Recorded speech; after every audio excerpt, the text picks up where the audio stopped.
কূটনামিকারীর সাথে যা হবে তার জন্য প্রস্তুতি নেন, আর না হয় ভালো হয়ে যান সময় থাকতে।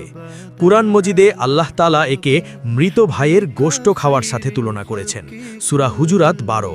এটি একটি ঘৃণ্যতম কাজ, এটি বড় মুনাফিকের লক্ষণ। সহিহ বুখারীর একটি হাদিসে এসেছে, নবীজি দুটি কবরের পাশ দিয়ে যাচ্ছিলেন এবং বললেন, এই কবরবাসীদের আযাব হচ্ছে, তাদের একজন নামিমা বা কূটনামি করে বেড়াত। অর্থাৎ দুনিয়াতে যারা কূটনামি করে তাদের কবরের আযাব শুরু হয়ে যায় মৃত্যুর পরপরই। শাস্তি হলো ১, কেয়ামত পর্যন্ত অপেক্ষা করা হবে না, মৃত্যুর সাথে সাথেই শাস্তি শুরু হবে। এর থেকে ভয়ানক বিষয় আর নেই, প্রসিদ্ধ হাদিস থেকে প্রমাণিত। ২, চগলখোর জান্নাতে প্রবেশ করবে না, সহিহ বুখারী ও মুসলিম। কারো নামে বদনাম ছড়ায়, সে যত নামাজ রোজাই করুক তার জন্য জান্নাতের পথ বন্ধ হয়ে যেতে পারে যতক্ষণ না সে ক্ষমা চায়। ৩, যখন আপনি কূটনামিকারীকে জানবেন সেদিন কূটনামিকারী আসলে নিজের ক্ষতি করছে, নিজের কষ্টে অর্জিত আমল অন্যের নামে বদল করছে।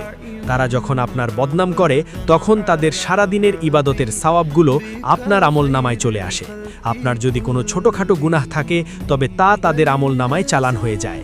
তাদের দেখে মন খুলে এইবার হাসবেন, কোনো জবাব দিবেন না। ৪, আল্লাহ তাআলা নিজে বলেছেন যে তিনি মজলুমের অর্থাৎ যার ওপর অন্যায় করা হয়েছে তার দোয়া কবুল করেন। তারা কূটনামি করে আপনাকে কষ্ট দিলে আল্লাহ নিজেই তাদের বিচার করবেন। যারা মুখে আত্মীয়তা বজায় রাখে কিন্তু গোপনে কূটনামি করেন সে সকল আত্মীয়রা সাবধান হয়ে যান। প্রসিদ্ধ ও শক্তিশালী হাদিস সম্পর্কে জানতে সাথে থাকুন, এটা জানলে নম্র হয়ে যাবেন।